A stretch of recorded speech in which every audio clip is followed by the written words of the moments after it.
আকাশের ওই তারাগুলি ঝিলিমিলি ঝিলিমিলি জ্বলছে, ডালি ডালি ফুলগুলি সৌরভে দুলছে। রাসূল এসেছে, হাবিব এসেছে, হাবিব এসেছে, হুজুর এসেছে, হুজুর এসেছে, নেতা এসেছে। বলেন ঠিক না বেঠিক? আমাদের সমাজ আজকে এক শ্রেণীর মানুষ রাসূলকে নেতা হিসাবে মানতে রাজি নয়। কথা বলুন ঠিক না বেঠিক? আজকে আমরা আল্লাহর রাসূলকে নেতা হিসাবে না মানার কারণে তাম বিশ্বের মুসলমানেরা নির্যাতিত, অপমানিত, লাঞ্ছিত, নিগৃহীত, নিষ্পেষিত। কথা বলেন ঠিক না বেঠিক? আজকে আমরা ক্ষুদ্র জ্ঞানে গবেষণা করে দেখেছি তাম বিশ্বে মুসলমানদের উপরে যে জুলুম নির্যাতন চলছে তার একটাই কারণ, মুসলমানেরা আল্লাহর রাসূলের নেতৃত্ব থেকে দূরে সরে আছে। বলেন ঠিক না বেঠিক?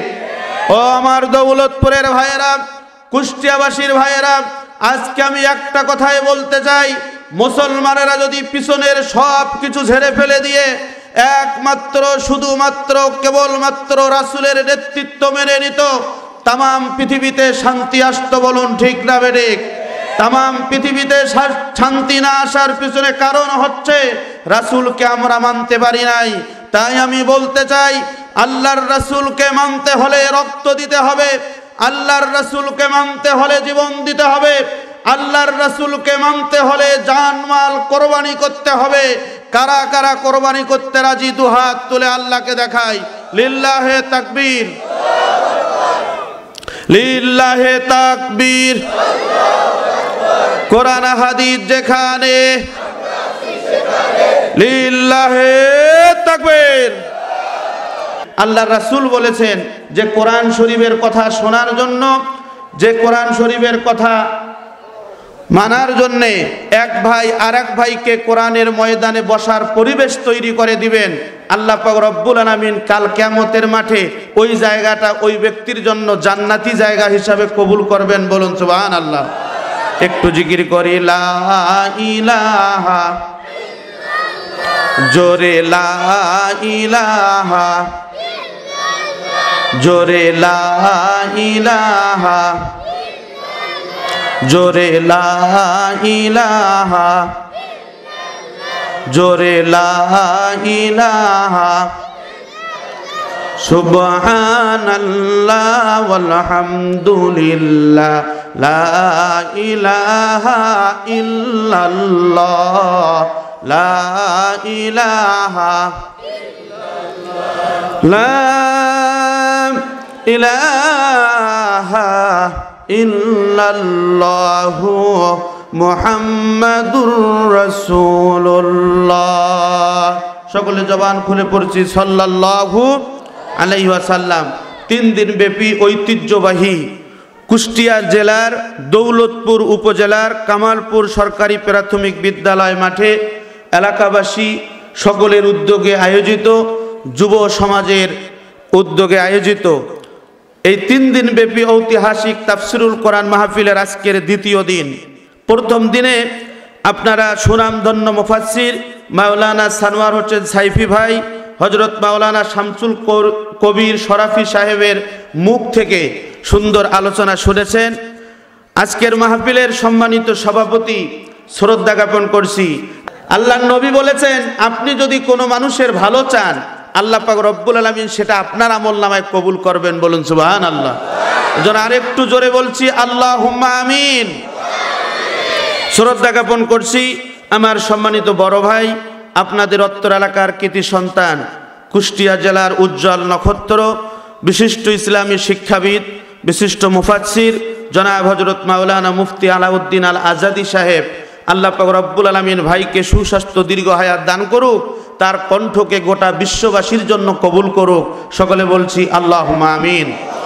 সম্মানিত বন্ধুগণ, সেই সাথে শ্রদ্ধা জ্ঞাপন করছি অত্র এলাকার দূর দূরান্ত থেকে আগত আমার একান্ত প্রিয় হযরত ওলামায়ে কেরাম ফাজালে ইজাম, আলেমদেরকে সম্মান দিতে হবে। আজকে আমি গবেষণা করে দেখেছি গোটা পৃথিবীতে যতটুকুন ভালো জায়গা আছে এটা আলেমদের অবদান। বলেন ঠিক না বেঠিক? কোনো মানুষ ঘুষ খায় না, আপনি যদি বলেন যে ভাই ঘুষ খান না কেন, উনি বলবেন যে কোরআন শরীফে আছে। কোরআন শরীফে আছে, কোথায় পাইলেন? উনি বলবেন যে কোরআন শরীফের এত পারা, এত নম্বর, এত সূরা, এটা বলতে পারবেন না। কি বলবেন? আপনি যখন তাকে বলবেন যে আপনি কি কোরআন পড়তে পারেন, বলবে যে না। কোথায় পাইলেন আপনি যে কোরআন শরীফে আছে ঘুষ খাওয়া হারাম, আপনি ঘুষ খাওয়া বাদ দিলেন? উনি বলবে যে আমি ইমাম সাহেবের কাছ থেকে শুনেছি। বলেন ঠিক না বেঠিক? কুষ্টিয়াবাসীর ভাইয়েরা, আমি আমার ক্ষুদ্র জ্ঞানে গবেষণা করে আল্লাহর উপরে কসম করে বলছি, যেদিন থেকে গোটা বিশ্বের উপরে আসমানি আযাব, জমিনের গজব নাজিল হয়েছে, ওই দিন থেকে আলেম ওলামাদের উপরে নিপীড়ন নির্যাতন শুরু হয়েছে। বলেন ঠিক না বেঠিক? আমরা এ কথা স্বীকার করি।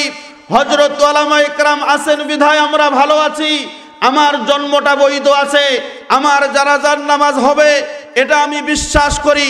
আলেমরা না থাকলে মাঠে ময়দানে কুকুর শেয়ালের মতো মরতে হতে লাগতো। কথা বলুন ঠিক না বেঠিক?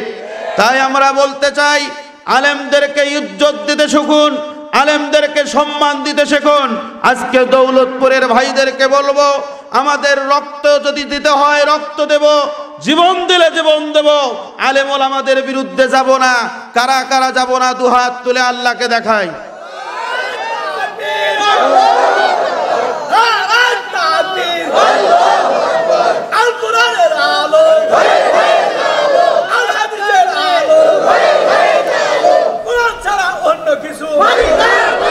আলহামদুলিল্লাহ। বন্ধুগণ, আজকের তাফসির মাহফিল পেয়ে আপনারা খুশি না বেজার? অল্প না বেশি? একটু জোরে বলেন, অল্প না বেশি? ওই ব্যক্তিরা বেজার হয়েছে। কে বেজার হয়েছে বলবো? কথা বলেন, বলবো? যে ইবলিসের খালাতো ভাই। ঠিক না বেঠিক? আমাদের সমাজে এক শ্রেণীর মানুষ আছে, বেগুন খায় না, আছে না? কথা বলেন না কেন? ইলিশ মাছ খায় না। সমস্যাটা কি? গায়ে চুলকানি। ঠিক না বেঠিক? এরকম এক শ্রেণীর মুসলমানও আছে না নাই? অতএব বলতে চাই, আমাদের মাঝেও দাড়িওয়ালা, টুপিওয়ালা, জুব্বাওয়ালা, পাগড়িওয়ালা দেখলেই পরহেজগার মনে করবেন না। এই কোরআন শরীফের বিধান যেইতেই মেনে নিতে পারে না। যারা খুশি হয়েছেন তারা আল্লাহর নামে তাকবীর দিবে, আর যারা খুশি হয় নাই তারা আজকে কোরআন শরীফকে পিছনে রেখে চলে যাবে। বলেন ঠিক না বেঠিক? তাহলে কারা কারা খুশি হয়েছেন দুহাত তোলেন তো দেখি। সবাই খুশি? দেখেন তো ডাইনে বামে কে হাত তোলে নাই। যে হাত তোলে নাই মনে করবেন যে ওই দলের লোক। ঠিক না বেঠিক? আমরা সবাই খুশি তো? লিল্লাহে তাকবীর। শরীরের সমস্ত শক্তি, সমস্ত আবেগ, সমস্ত প্রেরণা, সমস্ত জড়তা, সমস্ত চিন্তা চেতনা বাদ দিয়ে আসমান যার, জমিন যার, আপনি আমি বান্দাবান্দি তার, ওই আল্লাহকে রাজি খুশি করার জন্যে শরীরের সমস্ত শক্তিকে কণ্ঠের আগায় নিয়ে এসে চিৎকার করে মুসলমানের মতো, ইমানদারের মতো হযরতে ইমাম গাজ্জালির উত্তরসূরি হিসাবে, হযরতে আবু যার গেফারির উত্তরসূরি হিসাবে, হযরতে আব্দুল্লাহ ইবনে আব্বাসের উত্তরসূরি হিসাবে আল্লাহর রাসূলের সাহাবীদের মতো চিৎকার করে জীবনের সমস্ত শক্তি এতদিন ধরে ব্যয় করিনি। জীবনে যতদিন পর্যন্ত চিৎকার করেছি, আজকে যেভাবে চিৎকার করব, জীবনে কোনোদিন এভাবে চিৎকার করিনি। সেভাবে চিৎকার করে জবান খুলে শুকরিয়া আদায় করছি। সকলে বলছি আলহামদুলিল্লাহ। রব্বানা লাকাল হামদ হামদান কাসীরান তাইয়িবান মুবারাকান ফীহি। দরুদ ও সালাম বর্ষিত হোক মানবতার মুক্তির নেতা, সর্বকালের সর্বশ্রেষ্ঠ মহামানব, যার উপরে কালামে হাকিম নাজিল হয়েছে। মানব জাতি শান্তির পথ, মুক্তির পথ খুঁজে পেয়েছে। যুগে যুগে এক শ্রেণীর মনীষী বলেছেন, there are many great man is very আজ হযরত মুহাম্মদ। সকলে বলুন সাল্লাল্লাহু আলাইহি ওয়াসাল্লাম। মনীষীরা বলেছেন হযরত মুহাম্মদ সাল্লাল্লাহু আলাইহি ওয়াসাল্লাম is the light of Islam through the world. তিনি আমাদের মাঝে এমন একজন ব্যক্তি যিনি গোটা বিশ্বের সমস্ত মানুষের কাছে একটা উজ্জ্বল নক্ষত্রের মতো। সকলে বলছি সাল্লাল্লাহু আলাইহি ওয়াসাল্লাম। এই শোষিত, বঞ্চিত, নির্যাতিত মানুষের নেতা, আপনার আমার প্রিয় নেতাকে স্মরণ করে চিৎকার করে আবারও বলছি সাল্লাল্লাহু আলাইহি ওয়াসাল্লাম। আল্লাহ পাক রব্বুল আলামিন বলেন, হাযা কিতাবুন আনজালনাহু মুবারাকুন ফাত্তাবিউহু ওয়াত্তাকু লাআল্লাকুম তুরহামুন।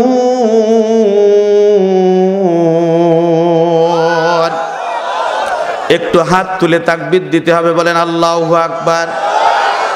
সম্মানিত বন্ধুগণ আমার, কোরআন শরীফের কথা শুনলে পরে ছোট্ট করে যারা সুস্থ আছেন হাতটা তুলে তাকবীর দিবেন, আল্লাহ পাক রব্বুল আলামিন জীবনের গুনাহ খাতা মাফ করে দিবেন, বলুন সুবহানাল্লাহ।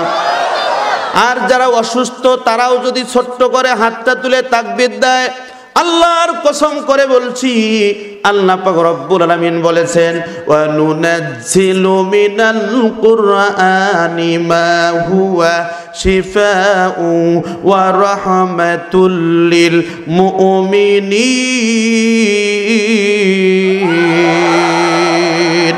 আল্লাহ পাক রব্বুল আলামিন বলেন, নবীজি যেই মানুষগুলি অসুস্থ এই কোরআন শরীফকে শেফা হিসাবে গ্রহণ করে নেবে, ওই মানুষগুলি যদি কোরআন শরীফের আয়াত শোনার পরে ছোট্ট করে হাতটা তুলে তাকবীর দেয়, আল্লাহ পাক রব্বুল আলামিন সমস্ত রোগ বেমার থেকে শেফায়ে কামেলা দান করবেন, বলুন সুবহানাল্লাহ। তাহলে কোরআন শরীফের কথা শোনার পরে ছোট্ট করে হাত তুলে তাকবীর দিতে হবে, পারবো তো?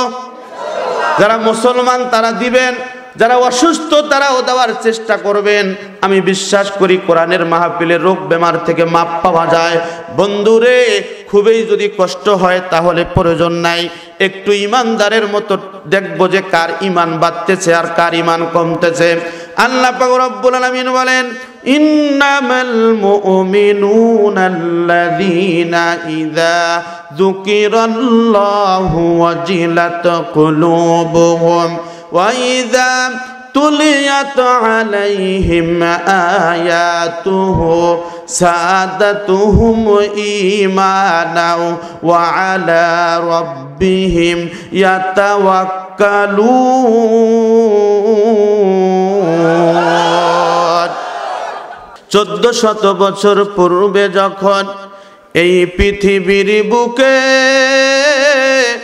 আল্লাহর নাম ছিল না কোথাও, কোন মানুষের মুখে, মন্দিরে শুধু বাজিত ঘন্টা, মন্দিরে শুধু বাজিত ঘন্টা, ছিল না আলোর ধ্বনি। সেই সময়ে পাঠালেন তোমায় হে সাধক রব্বানি, মানুষের মাঝে জন্ম নিয়া তুমি, মানুষের মাঝে জন্ম নিয়া তুমি মানুষে করিয়াছ জয়, ভালোবাসা দিয়া অন্তর দিয়া কোন মন্ত্র দিয়া নয়। কথা বলেন ঠিক না বেঠিক? আল্লাহর নবী জনাবে মুহাম্মদুর রাসূলুল্লাহর চরিত্রের ব্যাপারে জিজ্ঞেস করা হলো, নবী গো আপনার চরিত্রের ব্যাপারে কোরআন শরীফে কোনো হুকুম আছে নাকি? আল্লাহর নবীর স্ত্রী মা আয়েশা সিদ্দিকা রাদিয়াল্লাহু তাআলা আনহাকে বলা হয়েছে আমিরুল মুমিনিনের কন্যা, ও মা আয়েশা বলেন তো দেখি আমাদের রাসূলের চরিত্রের ব্যাপারে কোরআন শরীফের কোনো আয়াত আছে কিনা? মা আয়েশা বললেন, তুমি কি কোরআন পড়তে পারো? সাহাবী বলল যে জি আমি কোরআন পড়তে পারি। সাহাবীর উদ্দেশ্যে মা আয়েশা বললেন, সাহাবী রে তুমি শুনে নাও, এই কোরআন শরীফে যতগুলি কথা আছে সমস্ত কথাই হচ্ছে রহমাতাল লিল আলামিনের চরিত্রের কথা। চিৎকার করে বলুন সুবহানাল্লাহ। আজকে ফিলিস্তিনের মুসলমানেরা মার খাচ্ছে কেন? আরাকানের মুসলমানেরা মার খাচ্ছে কেন? আমাদের মতো মুসলমানদের কারণে। আমাদেরকে কোরআনের কথা ভালো লাগে না, মমতাজের গান ভালো লাগে, ঠিক না বেঠিক? যার কোনো চরিত্র নাই, যার স্বামীর হিসাব নাই, এই হচ্ছে আমাদের দেশ। কি বলবো, যদি আজকে এখানে মমতাজ আসতো এত বড় পোস্টার, এত বড় হ্যান্ডবিল মাইকিনের প্রয়োজন ছিল না, বিনা মাইকিনে লক্ষ লক্ষ লোক হইতো, বলুন ঠিক না বেঠিক? আমরা তাদের গান শুনতে ভালোবাসি।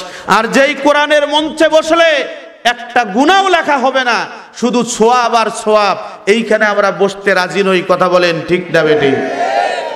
সম্মানিত বন্ধুগণ, আমার মূল কথার উপরে আলোচনা শুরু করেছি, খুব গুরুত্বপূর্ণ কথা শুনবেন। নবীজির বয়স যখন 16 বছর, ছোট্ট ছোট্ট বাচ্চাদেরকে ডাক দিলেন নবীজি। 16 বছরের যুবকদেরকে ডেকে বললেন, যুবকরা শোনো, ও যুবকরা, আমাদের এলাকায় অনেকে বয়োবৃদ্ধ, জ্ঞান বৃদ্ধ আছে, যাদের মা বাবা খোঁজ খবর নেয় না। আমাদের দেশে এরকম অবস্থা হয়েছে কি হয় নাই বলেন? বন্ধুগণ, কিছুদিন আগে যারা পেপার পত্রিকা পড়েন তারা ভালো করে জানবেন, ট্রেন স্টেশনে একজন ম্যাজিস্ট্রেট তার মাকে রেখে গেছে। সংবাদটা কি পেয়েছেন? এই তো বেশি দূরে নয়, সান্তাহারের ঘটনা। কিছুদিন আগেই পত্রিকায় এসেছিল, নিজের মাকে বিসিএস ক্যাডার ছেলে তার বউ বলেছে, তোমার মা আমার বাসায় থাকতে পারবে না। বউকে রাজি খুশি করার জন্যে সন্তান কি করেছে, তার মাকে বৃদ্ধাশ্রমে রেখে গেছে। বন্ধুগণ আমার, বলতে চাই, খেয়াল করবেন, খেয়াল করবেন। আজকে যুবকদেরকে বলবো, নবীজির চরিত্র যদি যুবকরা ধারণ করত, তাহলে একমাত্র শুধুমাত্র কেবলমাত্র নবীজির চরিত্র দিয়ে তাদের জীবনটা পরিবর্তন হইতো। আজকে নবীজির জীবনের চরিত্র আমাদের মাঝে নাই, এজন্য আমাদের যুব সমাজ অধপতনে। কথা বলেন ঠিক না বেঠিক? আপনার ছেলে, খুব গুরুত্বপূর্ণ কথা, খেয়াল করুন। 16 বছর বয়স, 16 থেকে 30 বছর বয়স আপনার ছেলে কোথায় যায় আপনি খবর নিয়েছেন? আর আপনি তাহাজ্জুদের নামাজ পড়েন, আপনি ইসলামী আন্দোলন করেন, আপনি 5 ওয়াক্ত নামাজ পড়েন। আল্লাহর কসম করে বলছি, আপনার সন্তানের খোঁজ খবর আপনি রাখবেন না। আপনার মেয়ে কোন ছেলের সাথে ঘুরতে গেল এই খবর আপনি রাখেন নাই। আপনার ছেলে কোন মেয়েকে নিয়ে কোথায় পালিয়ে গেছে, কোন পার্কে যে সময় কাটাচ্ছে, সেই পাকশি ব্রিজে কাটাচ্ছে না লালন শাহর মাজারে গিয়ে সময় দিচ্ছে, তুমি এই খোঁজ খবর নেও নাই। তোমার নামাজ, তোমার রোজা, তোমার তাহাজ্জুদ দিয়ে আল্লাহর সন্তুষ্টি হাসিল করা যাবে না। কথা বলুন ঠিক না বেঠিক? সম্মানিত বন্ধুগণ আমার, আমি যে বিষয়টা বলতে চাচ্ছি, দেখুন নবীজির বয়স 16 বছর। যুবকদেরকে বললেন, যুবকরা, আমাদের সমাজে কিছু বৃদ্ধ বৃদ্ধা আছে, তাদের খোঁজ খবর নেয়ার মতো কেউ নাই। নবীজি ছোট্ট ছোট্ট যুবকদেরকে নিলেন, ছোট্ট ছোট্ট যুবকদেরকে দিয়ে ছোট্ট একটা সংগঠন কায়েম করলেন, যেই সংগঠনের নাম হচ্ছে হিলফুল ফুজুল সংগঠন। মুসলমান ভাইয়েরা, আজও বাংলাদেশের মাটিতে এরকম অনেক যুবক আছে, যেই যুবকরা 5 ওয়াক্ত নামাজ পড়ে, যেই যুবকরা বিড়ি খায় না, যেই যুবকরা সিগারেট খায় না, যেই যুবকরা ইয়াবা ট্যাবলেট খায় না, যেই যুবকরা অন্যের মেয়ে নিয়ে ঘুরে বেড়ায় না। এই যুবকদের বাড়িতে ভাত জোটে না, বলুন ঠিক না বেঠিক? আর যেই যুবকরা ইয়াবা ট্যাবলেট খায়, যেই যুবকরা মুরব্বীদেরকে সম্মান করে না, যেই যুবকরা নবী রাসূল কিছুই মানে না, ওই যুবকরাই আজকে বাংলার জমিনে স্বাধীন, বলেন ঠিক না বেঠিক? বন্ধুগণ আমার, এবার চলুন, নবীজির বয়স 25 বছর। নবীজির জীবনী একদিনে আলোচনা করে শেষ করা যাবে না। তার কারণ হচ্ছে 6666টা আয়াত, সবগুলি আয়াতই হচ্ছে নবীজির চরিত্রের উপরে এসেছে। আমি শুধু একটু টাচ দিয়ে মূল পয়েন্টের কথাগুলি বলবো। আর একটা বিষয়, আমরা কতদূর পিছিয়ে আছি এইটাই বোঝার জন্য বলছি। নবীজির বয়স 25 বছর বয়সে নবীজি বিয়ে করলেন মা খাদিজাকে। মা খাদিজা কি ফুল পাত্রী ছিল না দ্বিতীয় পাত্রী ছিল? আমার কথা কি বোঝা যায়? ফুল পাত্রী না দ্বিতীয় পাত্রী? একজন কয় ফুল, আর কয় দ্বিতীয়। নবীজি মা খাদিজাকে বিয়ে করেছেন। খাদিজা ছিল দ্বিতীয় পাত্রী, বিধবা মহিলা। একজন বিধবা মহিলাকে নবীজি বিয়ে করেছেন। খাদিজার বয়স হচ্ছে 40। আর রাহিকুল মাখতুম খুলে দেখবেন, সিরাজ ইবনে হিশাম খুলে দেখবেন, রাসূলুল্লাহর বিপ্লবী জীবন পড়ে দেখবেন। বন্ধুগণ, মানবতার বন্ধু মুহাম্মদুর রাসূলুল্লাহ সাল্লাল্লাহু আলাইহি সাল্লাম পড়ে দেখবেন। আজকে আমাদের দেশে, আমাদের ঘরে যদিও 2-4-5 হাজার টাকার বই আছে, 2-4 লক্ষ টাকার বই আছে, যদিও একটা লাইব্রেরি আছে, অনেক মুসলমানের ঘরে দেখেছি সব আছে, কিন্তু নবীজির জীবনের উপরে একখানা বই নাই, বলুন ঠিক না বেঠিক? মাইকেল এইচ হার্ট একজন লেখক, একজন গবেষক, উনি 100 মনীষীর জীবনী লিখেছে। ওনাকে খ্রিস্টানরা প্রশ্ন করলো যে তুমি কেন নবী মুহাম্মাদের উপরে জীবনী লিখতে গেলে? হে, তুমি তো একজন খ্রিস্টান, তুমি খ্রিস্টান হয়ে নবী মুহাম্মাদের জীবনের উপরে তুমি একটা বই লেখো, এটা কেন করছো? সে তখন উত্তর দিয়ে বলেছে, ও পৃথিবীর মানুষ শোনো, সর্বধর্মান পরিত্যাজ্য সমস্ত ধর্মের উপরে আমি গবেষণা করে দেখেছি, সমস্ত ধর্ম আমি পড়েছি, সমস্ত ধর্ম নিয়ে গবেষণা করেছি। মা মে কং স্বর্ণাং বরস অহং তাং সর্ববিত্ত ওং শান্তি ওং শান্তি ওং শান্তি। আমি আমার জীবনের উপরে একটা তথ্য তোমাদেরকে দিয়ে যাই। আমি এই 100 মনীষীর জীবনী লিখতে যে হাজার হাজার মনীষীর জীবনী আমি অধ্যয়ন করেছি, হাজার হাজার মনীষীর জীবনী আমি পড়েছি, সর্বধর্মান পরিত্যাজ্য সমস্ত ধর্মের উপরে গবেষণা করেছি। হযরতে মুহাম্মদুর রাসূলুল্লাহ সাল্লাল্লাহু আলাইহি ওয়াসাল্লাম যেই ধর্মের কথা বলে গেছেন, যেই ধর্ম কায়েম করে গেছেন, যেই ধর্ম প্রতিষ্ঠিত করে গেছেন, যেই ধর্ম প্রতিষ্ঠিত করে বিশ্ববাসীকে দেখাই দিয়েছেন, তার জন্ম থেকে মৃত্যু পর্যন্ত, তার রান্নাঘর থেকে সংসদ ভবন পর্যন্ত, মানুষ পৃথিবীর প্রথম সৃষ্টি থেকে শুরু করে শেষ পর্যন্ত, এই পৃথিবীর শুরু থেকে অদ্যাবধি পর্যন্ত নবী মুহাম্মাদের চেয়ে সফল কোনো রাষ্ট্রনায়ক, সফল কোনো বিজ্ঞানী, সফল কোনো ডাক্তার, সফল কোনো মাস্টার পৃথিবীতে আসে নাই। এই জন্য আমি নবী মুহাম্মাদের জীবনীটা আগেই লিখেছি, বলুন সুবহানাল্লাহ। এই জন্য আমি বলি, মানুষের মাঝে জন্ম নিয়া তুমি মানুষে করিয়াছ জয়, ভালোবাসা দিয়া অন্তর দিয়া কোনো মন্ত্র দিয়া নয়, বলুন ঠিক না বেটি? আজকে আমাদের দেশে সুন্নত নিয়ে ঝগড়া হয়, হয় কি হয় না? কথা বলেন। কেউ বলে দাড়ি রাখা সুন্নত, কেউ বলে ওয়াজিব, এগুলো নিয়ে মারামারি।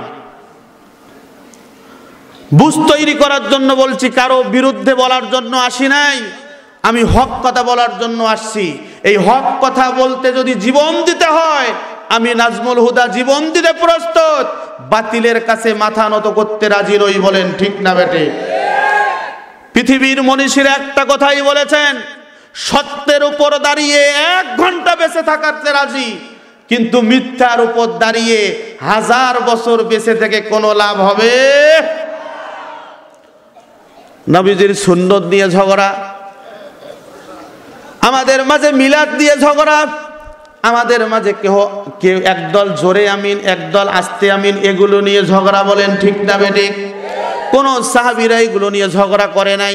আমি আপনাদের হাতে ধরি, আমি আপনাদের পায়ে ধরি, জোরে আমিন বলবেন, বলেন, কোনো সমস্যা নাই। আমি ফিকার উপরে, তাফসিরের উপরে, হাদিসের উপরে কামিল করতে যে ছোট্ট একটা কথা বলবো, আপনি যদি মনোযোগ দিয়ে তাফসির অধ্যয়ন করেন, ফিকা অধ্যয়ন করেন, হাদিস অধ্যয়ন করবেন, ফেরকার কোনো শেষ খুঁজে পাবেন না। এই জন্যে বলবো যে জোরে আমিন বলবে তাকেও বলতে দেন, যে আস্তে আমিন বলবে তাকেও বলতে দেন, কিন্তু এগুলো নিয়ে মারামারি ঝগড়াঝাটি করবেন না, বলুন ঠিক না বেরে? বন্ধুগণ আমার, আমি যে বিষয়টা বুঝাইতে চাইছি, নবীজি বিয়ে করলেন একজন বিধবাকে, তার প্রথম স্ত্রী মা খাদিজা। যদি সুন্নতের এত দাম তুমি বোঝো রে যুবক, সুন্নতের এত মর্যাদা যদি তুমি বোঝো, মা খাদিজা বিধবাকে নবীজি বিয়ে করেছেন, তাহলে নবীজির সুন্নত মানতে হলে তোমাকেও একজন বিধবাকে বিয়ে করতে হবে, বলুন ঠিক না বেটি? আমরা ওই কাজে নাই, ঠিক না বেটি? যদি যুবকদেরকে বলা হয় তোমার ওজনে টাকা দেয়া হবে, বিয়ের আসনে বসেছে, আর যদি শোনে যে মেয়েটা অন্য কারোর সাথে সম্পর্ক করছিল, ও বিয়ে করবে? কথা বলেন না কেন? চলে যাবে। আজকে সেই কথাটাই বুঝাচ্ছি, কিসের দ্বন্দ্ব? আমরা মুসলমান ভাই ভাই এক প্ল্যাটফর্মে, আজকে তামাম বিশ্বের মুসলমানেরা সমস্ত ভেদাভেদ ভুলে গিয়ে আমরা যদি এক প্ল্যাটফর্মে দাঁড়িয়ে থাকতাম, ভারত কখনো আমাদের দিকে চোখ রাঙিয়ে তাকাতে সাহস পাইতো না, আমাদের দিকে আমেরিকা ব্রিটেন কেউ তাকাইতে সাহস পাইতো না। আজ থেকে শুরু করে 20 বছর পূর্বে, প্রায় 30 বছর পূর্বে বাইতুল মুকাররমের ইমাম ওবায়দুল্লাহ সাহেব বলেছিলেন, তামাম বিশ্বের মুসলমানেরা যদি এক প্ল্যাটফর্মে দাঁড়িয়ে শুধু পেশাব করে, ইহুদি নাসরার গোষ্ঠীরা পৃথিবীর জমিন থেকে সাফ হয়ে যাবে, খুঁজে পাওয়া যাবে না। কথা বলুন ঠিক না বেটে? কিন্তু আমাদের মধ্যেই বিভিন্ন সমস্যা। যদি যে মিলাদ পড়ে ও যদি মার খায়, যে মিলাদ পড়ে না শালা লাগে, ঠিক না বেটে? যে জোরে আমিন বলে আর যে আস্তে আমিন বলে, যদি আস্তে আমিন ওলারা মার খায়, জোরে আমিন ওলারা বলে ঠিক আছে, এর মাইরের প্রয়োজন আছে। এই তো আমাদের অবস্থা, বলেন ঠিক না বেটে? বন্ধুগণ আমার খেয়াল করুন, নবীজির উপরে কোরআন নাজিল হওয়া শুরু হয়ে গেল, নবীজির উপরে নবুয়ত আসলো। আল্লাহ পাক রব্বুল আলামিন বলেন, ইকরা বিসমি রাব্বিকাল্লাযী খলাক খলাকাল ইনসানা মিন আলাক ইকরা ওয়া রাব্বুকাল আকরামুল্লাযী আল্লামা বিল কলাম। দুহাত তুলে বলুন আল্লাহু আকবার। বন্ধুগণ আমার খেয়াল করুন, নবীজির উপরে মক্কায় সূরা নাজিল হয়েছে 89টা। কয়টা সূরা নাজিল হয়েছে কথা বলেন? 89টা সূরা নাজিল হয়েছে। কেউ বলেছেন 92টা, কেউ বলেছেন 93টা।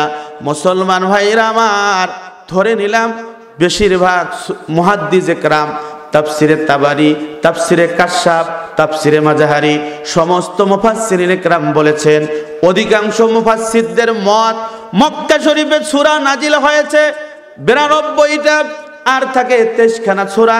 এই 92খানা সূরা যদি একখানে করা হয়, কোরআন শরীফের মাত্র 10 পারা হবে। বলুন সুবহানাল্লাহ। কয় পারা হবে ভাই? 10 পারা। আর থাকে কয় পারা?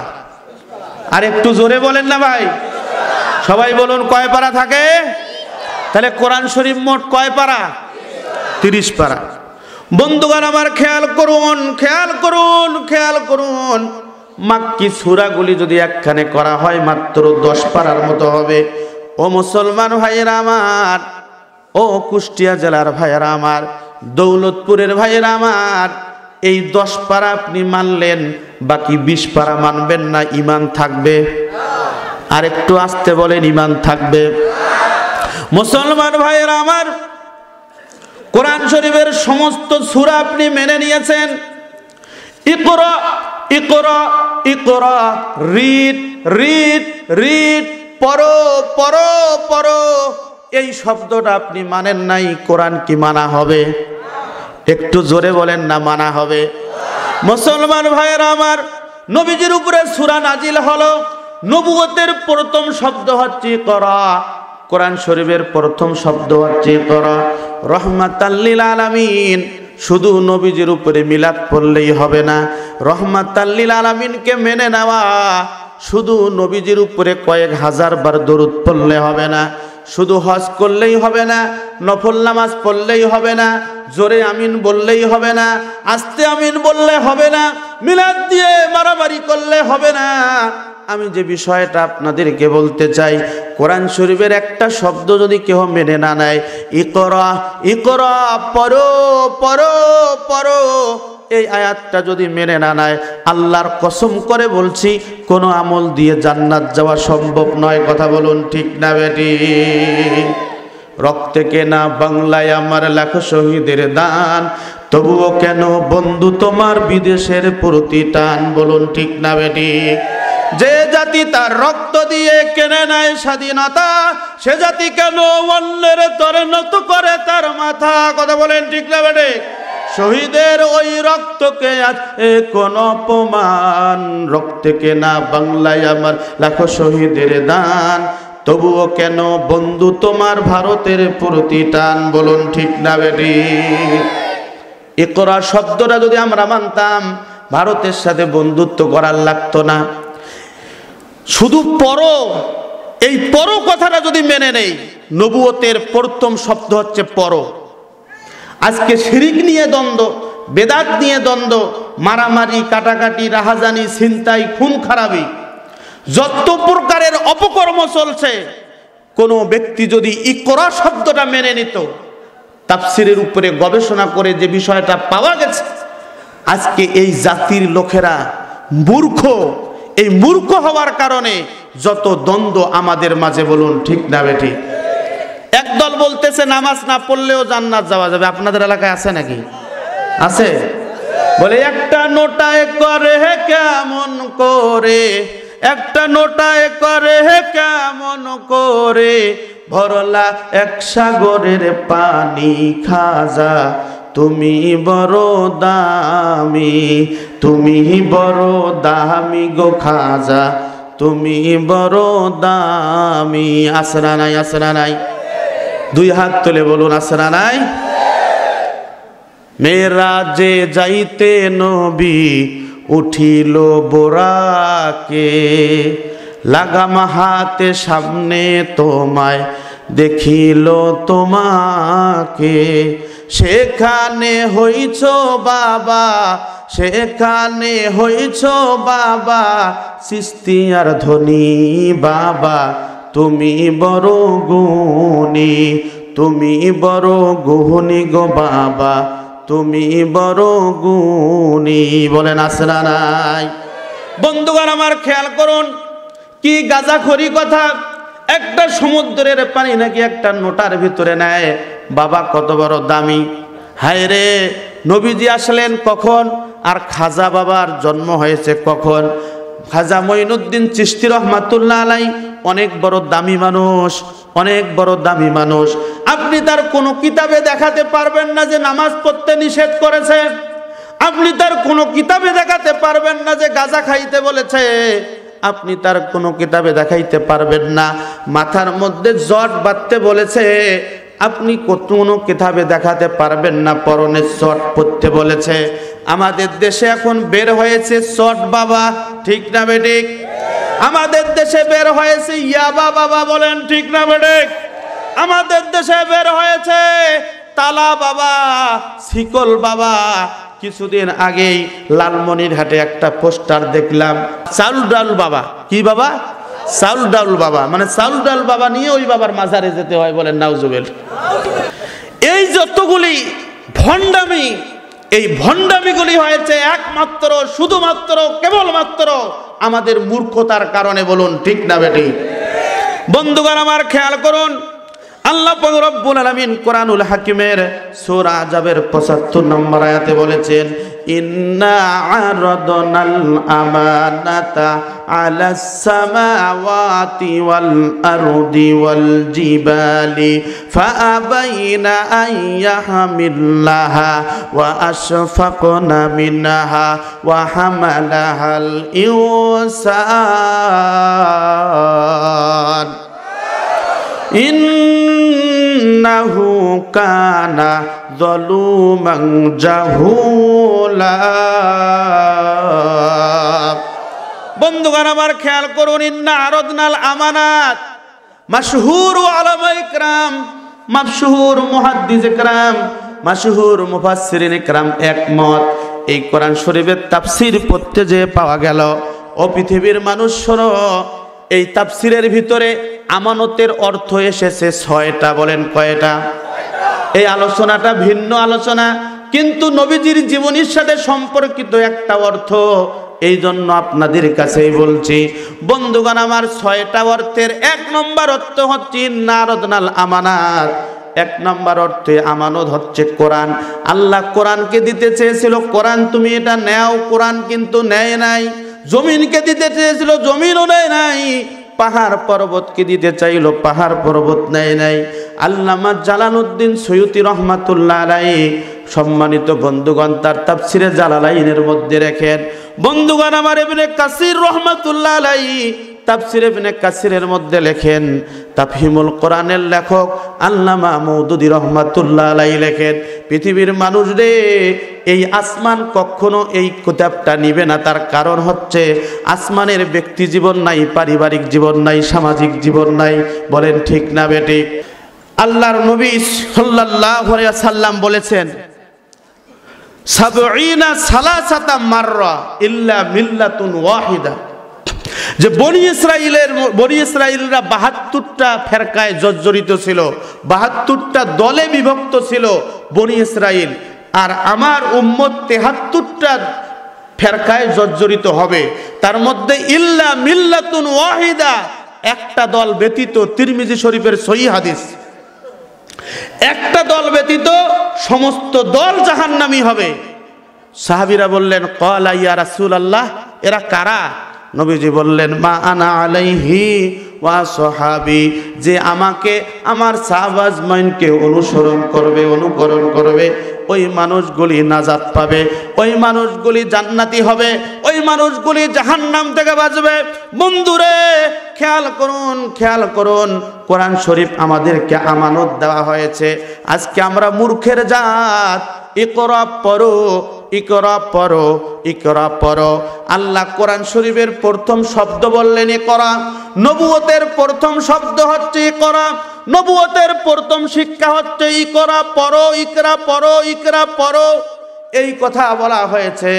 কিন্তু আমরা ইকরা, আমরা কোরআন পড়ি না, আমরা কোরআন বোঝারও চেষ্টা করি না। আজকে না করার কারণে আমরা আজকে অনেক পিছনে পড়ে আছি। কথা বলেন ঠিক না বেটি? বন্ধুগণ আমার খেয়াল করুন, নবীজিকে প্রথম দায়িত্ব দেওয়া হয়েছে কি? আল্লাহ পাক রব্বুল আলামিন বলেন ওয়ালাকাদ বা'আসনা ফি কুল্লি উম্মাতির রাসূলান আন ইবুদুল্লাহা ওয়াজতানিবুত তাগুত। দুই হাত তুলে বলুন আল্লাহু আকবার। আল্লাহ পাক রব্বুল আলামিন বলেন নবীজি ওয়ালাকাদ বা'আসনা ফি কুল্লি উম্মাতির রাসূলান আন ইবুদুল্লাহ ওয়াজতানিবুত তাগুত। নবীজি শোনো, ওয়ালাকাদ বা'আসনা ফি কুল্লি উম্মাতির রাসূল, আমি প্রত্যেকটা যুগে যুগে নবী রাসূল নির্বাচিত করেছি। নবী রাসূলদেরকে আমি দায়িত্ব দিয়েছি। নবী রাসূলদের দায়িত্ব হচ্ছে আনি ইবুদুল্লাহ। নবী রাসূলদের দায়িত্ব হচ্ছে আনি ইবুদুল্লাহ, আল্লাহর দিকে মানুষকে ডাকা, আল্লাহর দিকে মানুষকে ডাকা। ওয়াজতানিবুত তাগুত, তাগুতকে অস্বীকার করা। বন্ধুগণ আমার খেয়াল করুন, যারা আল্লাহর পথটা মেনে নিয়েছে, আল্লাহ পাক রব্বুল আলামিন বলেন ফামিনহুম মান হাদাল্লাহু ওয়া মিনহুম মান হাক্কাত আলাইহিদ দালালা ফাসিরু ফিল আরদি ফানদুরু কাইফা কানা আকিবাতুল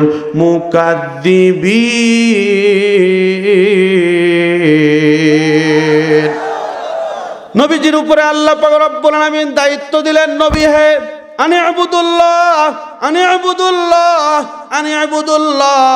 পৃথিবীতে যত নবী রাসূল এসেছিল, প্রত্যেকটা নবী রাসূল আল্লাহর দিকে মানুষকে ডেকেছেন। তোমারও এই দায়িত্ব। ওয়াজতানিবুত তাগুত, তাগুতকে অস্বীকার করা, তাগুতকে বাদ দেওয়া। যারা আল্লাহর সাথে বেঈমানি করবে, আল্লাহর হুকুমের সাথে বেঈমানি করবে, আল্লাহর আইনের সাথে বেঈমানি করবে, এদেরকে অস্বীকার করা। এরপরে আল্লাহ বলেছেন ফামিনহুম মান হাদাল্লাহ, যারা নবীজির কথা আনে ইবুদুল্লাহ, আল্লাহর দিকটাকে মেনে নেবেন, এরা হবে হেদায়েত প্রাপ্ত। ওয়া মিনহুম মান হাক্কাত আলাইহিদ দালালা, আর যারা মেনে নেবে না, এরা হবে পথভ্রষ্ট। আল্লাহ বলেন ফাসিরু ফিল আরদি ফানজুরু কাইফা কানা আকিবাতুল মুকাদ্দিবিন। যেই মানুষগুলি নবীজির দেখানো পথটা মেনে নেবে না, এই মানুষগুলির দিকে নবীজিকে বললেন তুমি তাকাও, এই মানুষগুলি হচ্ছে পথভ্রষ্ট। ফাসিরু ফিল আরদি ফানজুরু কাইফা কানা আকিবাতুল মুকাদ্দিবিন, এই মানুষগুলি হচ্ছে মিথ্যাবাদী। চিৎকার করে বলুন নাউজুবিল্লাহ। নবীজির লক্ষ্য উদ্দেশ্য কি এবার দেখেন। যখন কোরআন নাজিল হওয়া শুরু হয়ে গেল, নবীজি কোরআনের কথা বলা শুরু করে দিলেন। ওই মানুষগুলিকে বললেন তোমরা কোরআনের কথা মেনে নাও। বন্ধুরে, ওই মানুষগুলি দেখলো নবীজির কণ্ঠে কোরআন শোনার পরে যতই দিন যায় মানুষ মুসলমান হচ্ছে, নবীজির দল ভারী হচ্ছে, নবীজির দল ভারী হচ্ছে, নবীজির দল ভারী হচ্ছে। এমন একটা মুহূর্তে তারা সিদ্ধান্ত নিল না, এখন আর কোরআন শোনা হবে না, এখন কোরআন শোনা হবে না। এবার তারা সিদ্ধান্ত নিল ওয়াকালাল্লাযীনা কাফারু লা তাসমাউ লিহাযাল কুরআনি ওয়ালগাউ ফীহি লাআল্লাকুম তাগলিবুন।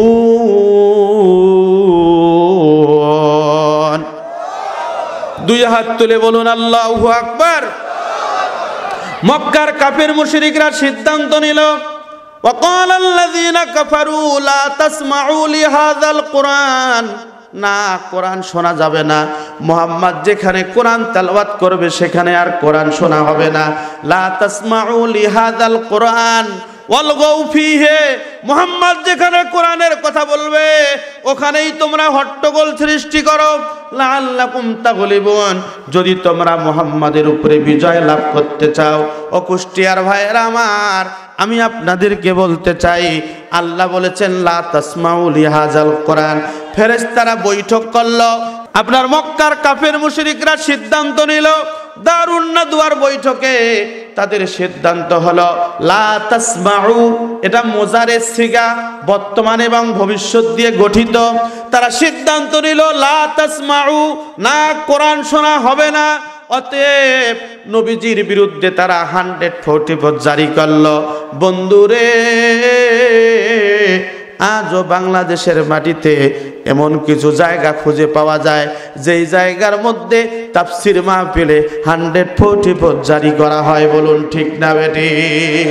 যেই মুসলমানের অন্তরে বিন্দু পরিমাণ ঈমান আছে সে কখনো তাফসীর মাহফিলের বিরুদ্ধে কথা বলতে পারে না। বলুন ঠিক না বেটি? প্রশাসনের ভাইদেরকে আমরা শ্রদ্ধা করি, আমরা এই কথা বলতে চাই। আমার ভাইয়েরা, আজকে আপনারা আমাদের ভাই, আপনি একজন মুসলমানের সন্তান। আজকে বোঝার চেষ্টা করুন, যাদের অন্তরে কোরআন শরীফের বিন্দু পরিমাণ মহব্বত আছে সে কখনো তাফসীর মাহফিলের বিরুদ্ধে কথা বলতেও পারে না, কোনো প্রকারের ষড়যন্ত্র করতে পারে না। বলুন ঠিক না বেটি? আজকে শাহজালালের পুণ্যভূমি, এই শাহপরানের পুণ্যভূমি, এই মাটিতে যাত্রা প্যান্ডেল করলে অনুমতির প্রয়োজন লাগে না। বলেন ঠিক না বেটি? এই মাটিতে আজকে গান বাজনা বসালে সেখানে অনুমতির প্রয়োজন হয় না। তাফসীর মাহফিলে যারা অনুমতির কথা বলেন, আজকে সেই কথাই আল্লাহ ১৫০০ বছর পূর্বে সূরা হামিম সাজদার ২৬ নম্বর আয়াতে বলেছে, নবীজি তুমি এই কোরআন মানুষদেরকে শোনাও। তুমি মনে করেছো অনেক বড় মুত্তাকি, অনেক বড় পরহেজগার, এই মানুষগুলি তোমার কথা মেনে নেবে না। দেখো এরা কি করতেছে, লা তাসমাউ লিহাযাল কুরআন, এই মানুষগুলি কোরআনের উপরে 144 জারি করবে। সেই মোজারের সিগা দিয়ে আল্লাহ তাআলা প্রমাণ করেছেন, যুগে যুগে যারা ইসলাম বিরোধী হবে, যুগে যুগে যারা কোরআন বিরোধী হবে, এরা তাফসীর মাহফিলের উপরে 144 জারি করবে। কথা বলেন ঠিক না বেঠে? সম্মানিত বন্ধুগণ আমার, আমরা এই কথা বলতে চাই, শাহজালালের পুণ্যভূমি, শাহ মাকদুমের পুণ্যভূমি, যেই জমিনের মধ্যে শাহজালাল তাকবীর দিয়ে গৌর গোবিন্দকে দূর করেছিল, আজকে আমরা বলতে চাই সেই জমিনের সন্তান আমরা মরে যাইনি। এই দেশটা রক্ষা করার জন্য রক্ত দিয়েছি, এই দেশটা স্বাধীন করার জন্য রক্ত দিয়েছি। যদি ইসলামের জন্য রক্তের প্রয়োজন হয় রক্ত দেব, আবারও যদি জীবন দিতে হয় জীবন দেব। বাতিলের কাছে মাথা নত করব না। কারা কারা করব না, দুহাত তুলে আল্লাহকে দেখায়।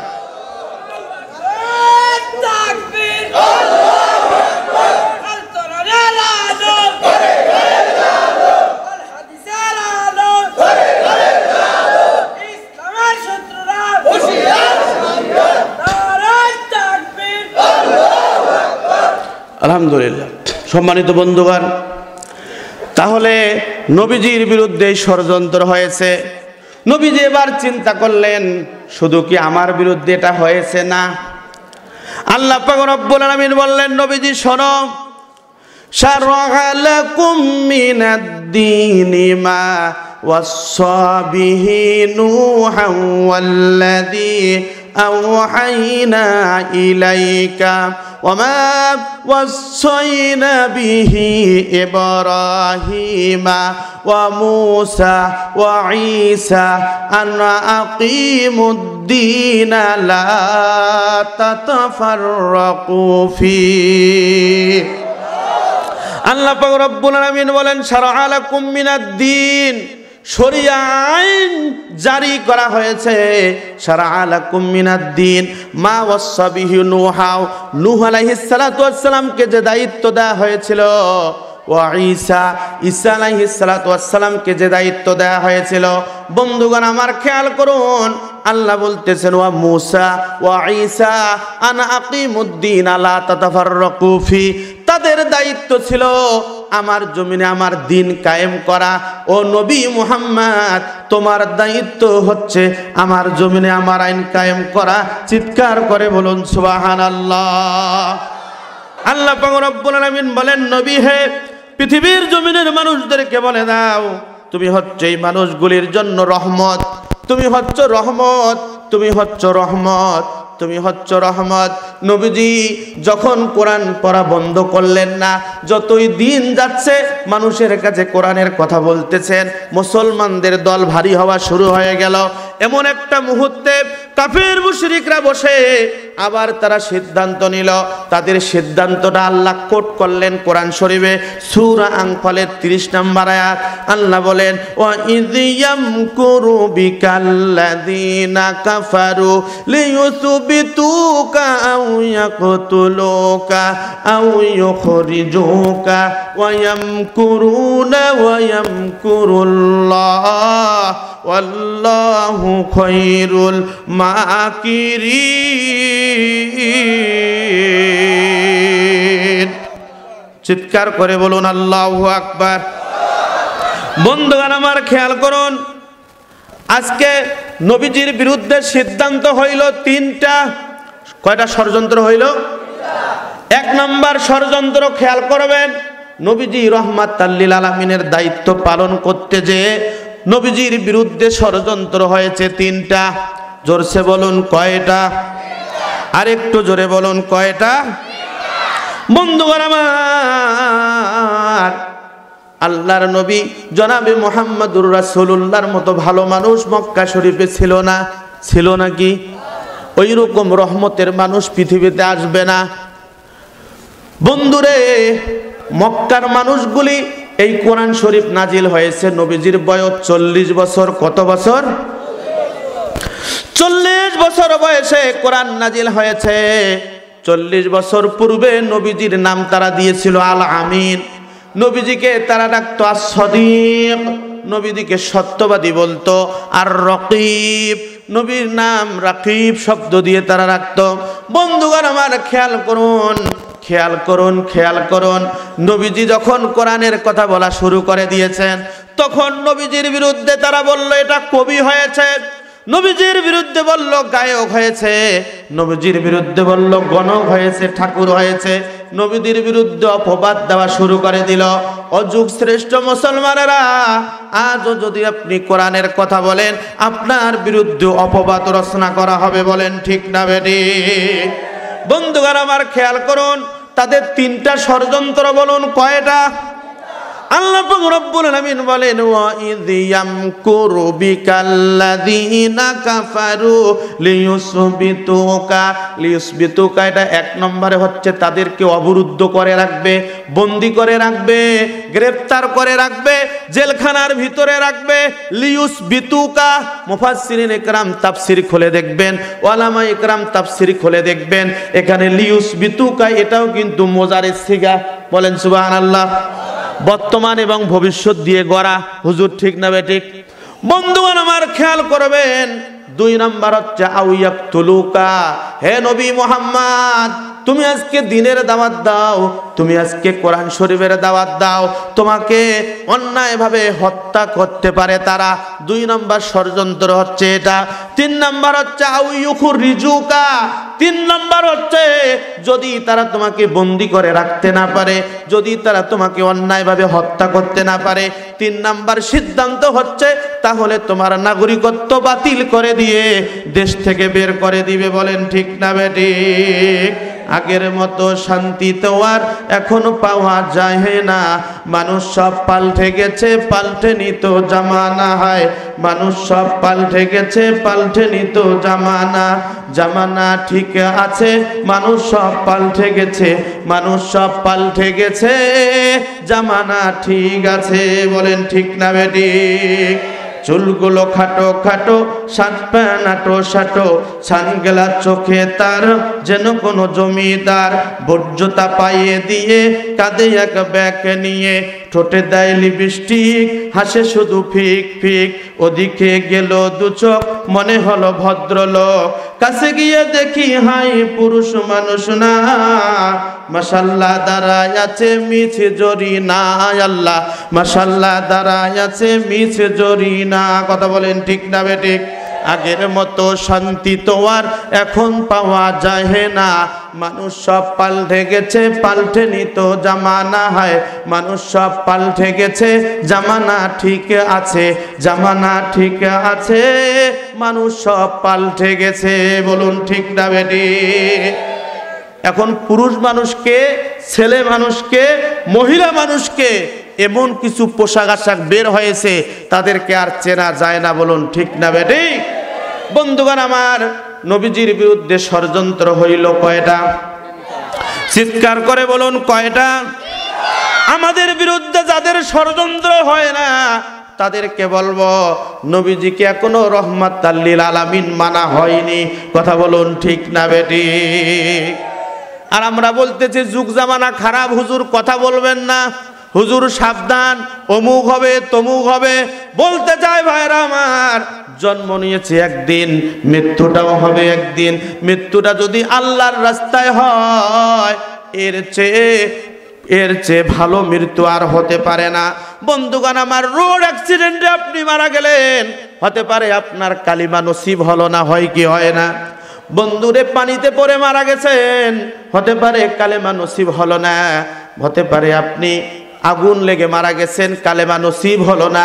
বন্ধুরে, যখন আপনি জানলেন যে অন্যায়কারীরা অন্যায়ভাবে আপনার বিরুদ্ধে ষড়যন্ত্র করেছে, আপনি কালিমা পড়তে পড়তে যদি ফাঁসির কাস্টেও যান, এর চেয়ে দামি মৃত্যু আর হতে পারে না। বলুন ঠিক না বেঠিক?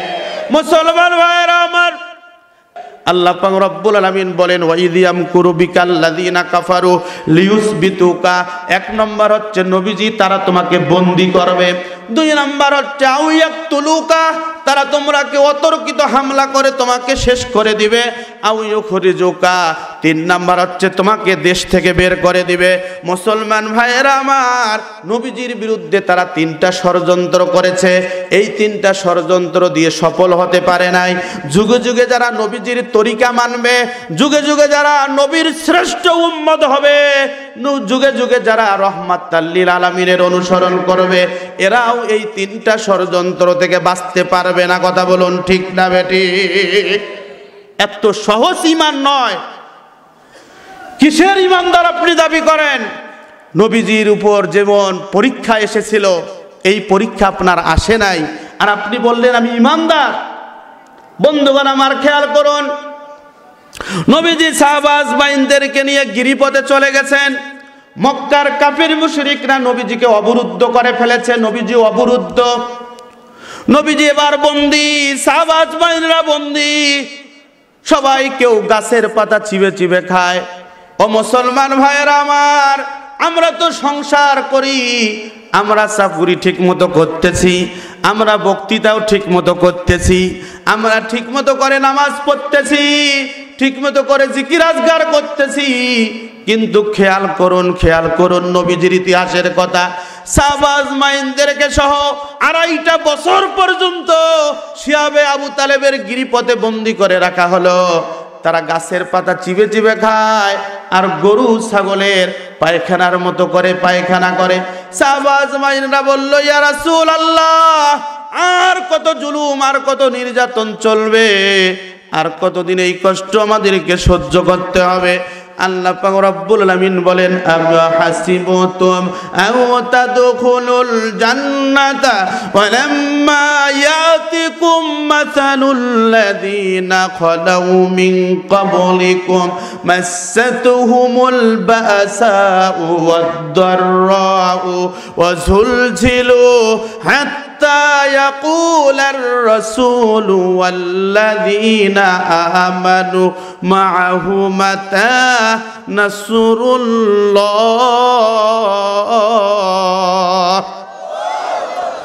আলা ইন্না নাসরাল্লাহি করিব।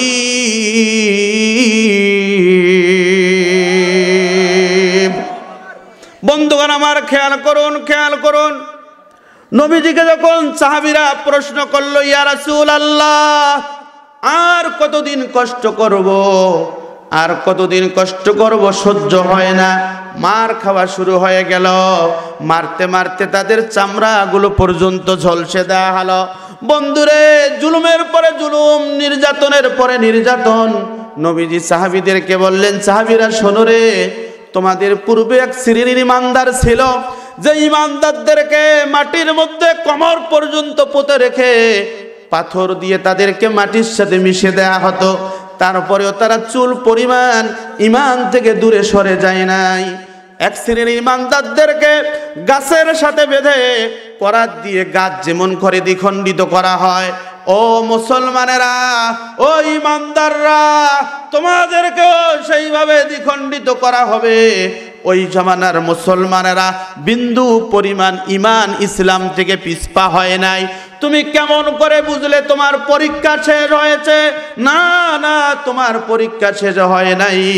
এরকম জুলুম নির্যাতন আসার পরে মাতা নাসরুল্লাহ সবাই চিৎকার করবে। নবী রাসূলুল্লাহ পর্যন্ত চিৎকার করেছিল, কখন আল্লাহর সাহায্য আসবে।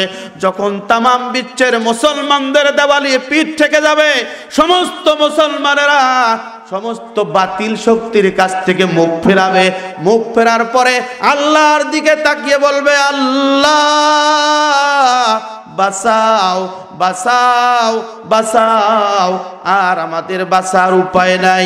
আল্লাহ বলবেন, আলা ইন্না নাসরাল্লাহি করিব।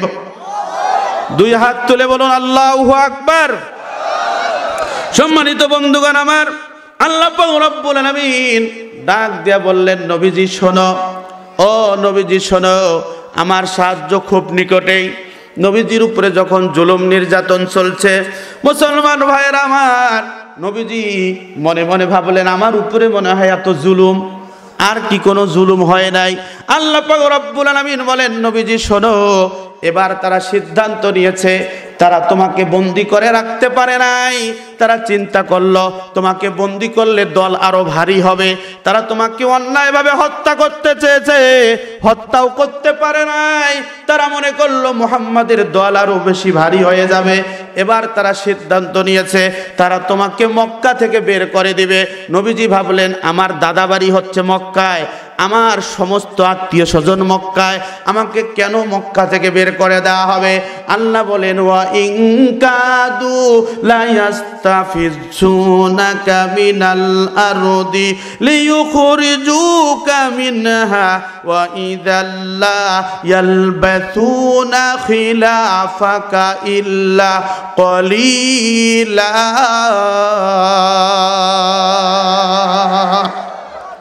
মদিনায় নবী এলো মায়া মিনার ঘরে, হাসিলে হাজার মানিক, কাঁদিলে মুক্তা ঝরে। বলেন ঠিক না বেঠিক? বলেন, মদিনায় নবী এলো মায়া মিনার ঘরে, হাসিলে হাজার মানিক, কাঁদিলে মুক্তা ঝরে। বলেন, মদিনায় নবী এলো মায়া মিনার ঘরে, হাসিলে হাজার মানিক, কাঁদিলে মুক্তা ঝরে।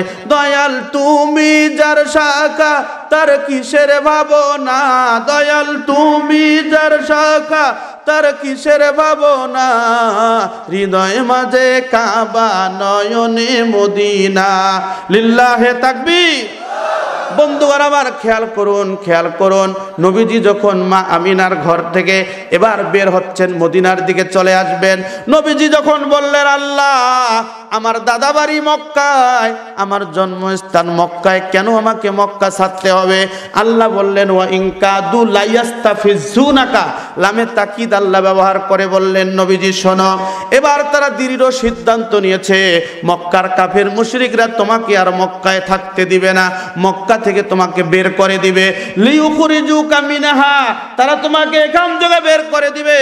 ওয়াইদাল লা ইয়ালবাসুনা খিলাফাকা ইল্লা কলিলা, তুমি চলে যাওয়ার পরে খিলাফা তারা এখানে রাজতন্ত্র কায়েম করবে। কি তন্ত্র? চিৎকার করে বলুন, কি তন্ত্র? আবু জেহেলের জামানায়ও রাজতন্ত্র ছিল, বর্তমানেও আছে না নাই? আমরা মনে করি এই চেয়ারটার মালিক শুধু আমি ছাড়া আর কেউ না। আমার পূর্বে এই চেয়ারে বসেছিল গতকালকে সানোয়ার ভাই, তারপরে শামসুর ভাই, আজকে আলাউদ্দিন ভাই, এখন আমার চেয়ার, আগামীকাল আবার অন্যের চেয়ার হবে। বলেন ঠিক না বেঠিক? এটাই স্বাভাবিক।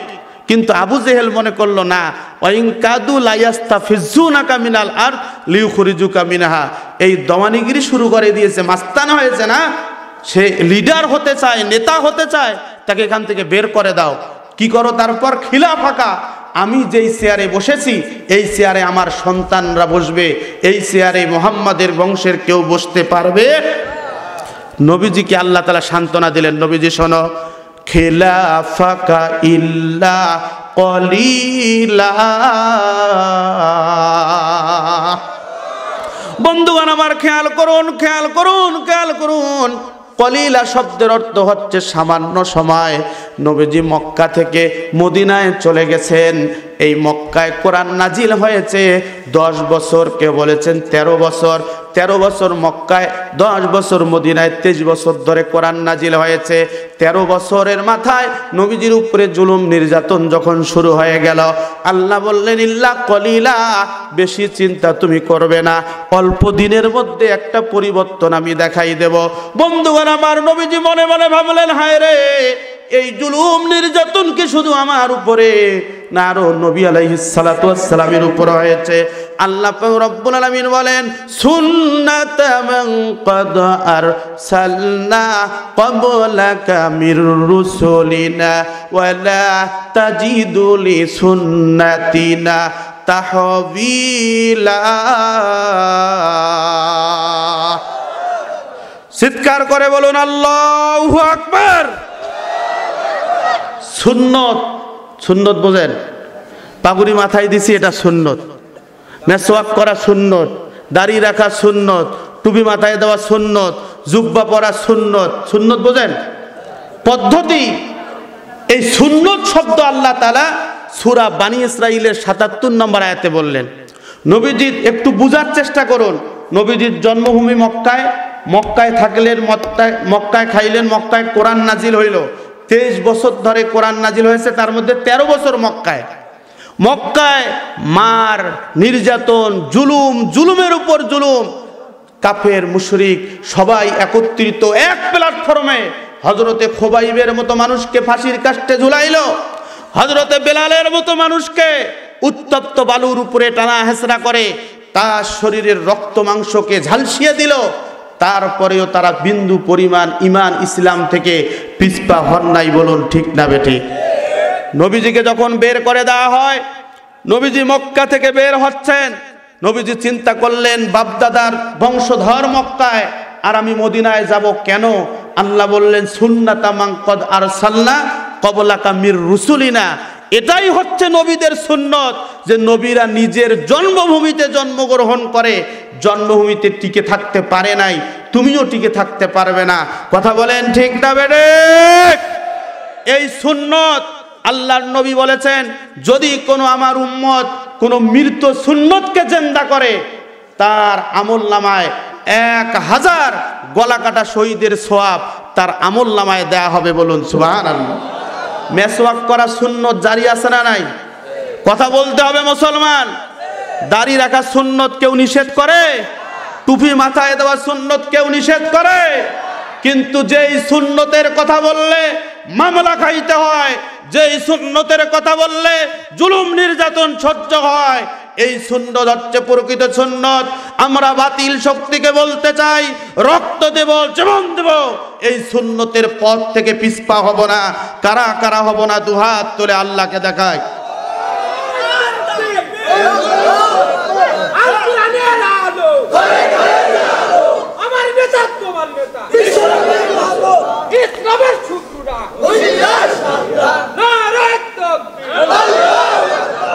আলহামদুলিল্লাহ। বন্ধুগণ খেয়াল করুন, আর আজকে আমরা সুন্নত মানি কার বলবো?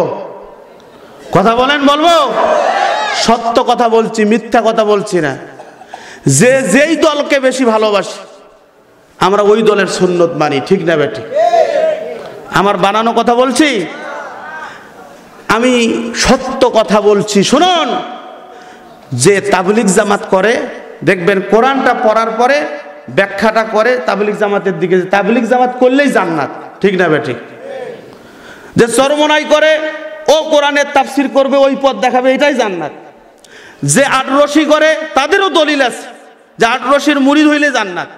দলিল দেখায় কি দেখায় না? কথা বলেন। চন্দ্রাপুরী বলেন, দেওয়ানবাগ বলেন, যত দল আছে সবাই জান্নাতের সার্টিফিকেট নিয়ে বসে আছে। আল্লাহর কসম করে বলছি, আমি একজন ব্যতিক্রম মানুষ। দল মতের ঊর্ধ্বে থেকে এই কোরআন শরীফের হক কথা বলতে যাই। কোরআন শরীফের হক কথা বলতে যে ইমাম বুখারী তার জন্মভূমিতে থাকতে পারে নাই, হক কথা বলতে যে ইমাম আবু হানিফা তার জন্মভূমিতে থাকতে পারে নাই, হক কথা বলতে যে ইমাম শাফি, ইমাম হাম্বলি, ইমাম মালিক, কোন মুজাদ্দিদ, কোন মুস্তাহিদ হকের উপরে টিকে থাকতে পারে নাই। বাতিল শক্তিরা তাদেরকে অন্যায়ভাবে হত্যা করেছে। তুমি যদি হকের ডিলার হও তাহলে তোমারও পরীক্ষা হবে, তাছাড়া তোমাকে জান্নাত দেওয়া হবে না। কথা বলেন, ঠিক না বেড়ে? আমি এমন একজন নেতার কথা বলছি, এমন একজন আদর্শ মানবের কথা বলছি, যার চেহারাটা দিনের বেলাও যেমন রাতের বেলাও তেমন। বলুন সুবহানাল্লাহ। আর আমাদের দেশের নেতা বড় গো আল্লাহ কয় কথা, রাতারাতি হয় নেতা, আকাম কুকাম সব করিয়া গড়ে নেতায় আস্তানা, আকাম কুকাম সব করিয়া গড়ে নেতায় আস্তানা, আসলে সব পেট পূজার ভোটটা নেওয়ার বাহানা, হয় আসলে সব পেট পূজার ভোটটা নেওয়ার বাহানা। কথা বলেন, ঠিক না বেটি? আর এখন তো ভোট লাগে না, ঠিক না বেটি? আমাদের এমন অবস্থা, এক লোক পকেট রেখেছে, ট্রেন সফরে বের হয়েছে, তার ট্রেন পকেট মার মেরে দিয়েছে। পুলিশ কেজে বলছে, স্যার আমার পকেটে 5,000 টাকা ছিল, আমার টাকা শেষ। পুলিশ বলছে, বেটা পকেট বানালি কেন? ঠিক না বেটি? এক লোক পুকুরে নামছে, গোসল করবে, পুকুর চেনেন তো? পুকুরে নামছে, গোসল করবে, মালিক সাইনবোর্ড দিয়েছে এখানে গোসল করা নিষেধ। মালিক আসলো, আসার পরে বলছে, বেটা আমার পুকুরে নামছো কেন? বলছে, কেন? যে তুমি কি সাইনবোর্ড দেখো নাই এই পুকুরে গোসল করা হারাম? বলছে, সরি আমার ভুল হয়েছে। যে নামলি কেন? বলতেছে, উঠতেছি না, আমার পুকুর থেকে উঠতে পারবি না। বলছে, তাহলে একটু গোসল করে নেই। যে গোসলও করা হবে না, যে করবোটা কি? কি তো করাই যাবে না, ঠিক না বেটি? যে কি তো করাই যাবে না। আজকে আমাদের অবস্থাটা হয়েছে তাই। বলুন, ঠিক না বেটি? আর একটা উদাহরণ দেব বন্ধুগণ, রাতের গভীরে বাড়িতে যাবেন, দেখবেন গতকালকে আমার অনেক দূরে নীলসাগর নাম শুনেছেন আপনারা? নীলফামারী নীলসাগর পারে প্রোগ্রাম ছিল। রাত 2টার সময় আমি আসতেছি, রাস্তায় 2 জায়গায় কুকুর আমাকে অ্যাটাক দিল। তাদের সিস্টেমটা দেখলাম আলাদা, সামনে একজন, পিছনে আর একজন। যখন আমি মাথার থেকে হেলমেটটা খুললাম, খোলার পরে আমি যখন তাদেরকে বলছি, কিরে তুমি কি আমাকে চেনো নাই? আমি দেখলাম কুকুরগুলো থেমে গেল। আমি চিন্তা করলাম, হায় রে আল্লাহর মাখলুকাত, মানুষকে যখন চিনতে পারে যেই মানুষটা আমাদের কাছের মানুষ, পরিচিত মানুষ, কুকুরও রাস্তা ছেড়ে দেয়। বলুন, ঠিক না বেটি? বন্ধুগণ আমার খেয়াল করুন, রাতের গভীরে বাড়িতে চোর এসেছে, কুকুরটা চিৎকার করছে, মালিক তোমার বাড়িতে চোর ঢুকেছে, অথচ আপনি কুকুরটাকে ঠিক মতো খানা পিনা দেন না। বলেন, ঠিক না বেটি? আপনার খাবারের শেষ অংশটুকু আপনি কুকুরটাকে দেন, এই কুকুরটা খাইতে পারে না, তারপরেও খায়। আপনি যেই হাড্ডিটা চিবাইতে চিবাইতে তার ভিতরে সমস্ত রসগুলো খেয়ে ফেলেন, শেষ পর্যন্ত ওই খালি হাড্ডিটা ফালাই দিলেন বা কোনো রকম চিবাইতে পারেন নাই, সেই হাড্ডিটা আপনি দিলেন, দেখবেন ওই কুকুরটা তারপরেও আপনার কৃতজ্ঞতা স্বীকার করে। বলুন ঠিক না বেটি? বন্ধুগণ আমার খেয়াল করুন, যেই গাভীটাকে আপনি লালন পালন করেন, যেই গাভীটাকে দেখাশোনা করেন, যার জন্য আপনার ভাতের একটা অংশ আপনি অক্ষ করেন, যার জন্য আপনি নতুন দৈনন্দিন নতুন খাবার বাজার থেকে নিয়ে আসেন, রাতের বেলা আপনার বাড়িতে চোর এসেছে, কুকুর কিন্তু টের পাওয়ার পরে চিৎকার করলো। ওই দিন কুকুর টের পাইল না, আপনার গরু থাকার ঘরে চোর প্রবেশ করেছে। ওই গরুটার ঘরে যখন চোর ঢুকেছে, যেই গরুটার পিছনে আপনি শ্রম দেন, সময় দেন, আপনার অফিস টাইম লস করে গরুটা দেখাশোনা করেন, ওই গরুটাকে যখন চোর নিয়ে যাবে, ওই গরুটা চিৎকার করে বলতে পারছে না, মালিক তুমি আমাকে খাওয়াও, তুমি আমাকে পরাও, তুমি আমাকে গোসল দাও, তুমি আমাকে কত সুন্দর লালন পালন করো। ও আমার মালিক, অপরিচিত লোক আমাকে নিতে এসেছে, আমাকে কখন জানি নিয়ে যাবে, আর মনে হয় তোমার সাথে দেখা হবে না। যদিও গরুটা বুঝতে পারে, তারপরেও কিন্তু জবান খুলে বলতে পারে না। বলুন ঠিক না বেঠিক? বন্ধুগণ আমার খেয়াল করুন, আজকে আমরা মানুষ এমন হয়ে গেছি, আমাদের ঈমানটা এমন ভাবেই মরে গেছে, আমরা দেখতেছি এটা অন্যায়, এটা অন্যায়, এটা অন্যায়, এটা করা যাবে না, এটাকে কখনো রায় দেওয়া যাবে না, এটা কখনো মেনে নেওয়া যাবে না। বন্ধুগণ আমার জানার পরেও মুখের মধ্যে টেপ দিয়েছি, না বলা যাবে না, বললে তো বিপদ হবে, বললে তো বিপদ হবে। একটা কুকুরও মালিককে না চিনে, মালিকের অপরিচিত লোককে অ্যাটাক দেয়, অন্যায় করতে দেয় না, বাড়ি চুরি হইতে দেয় না। আমরা মানুষ এমন অধম গো, আমরা হয়ে গেলাম তাদের চেয়েও অধম।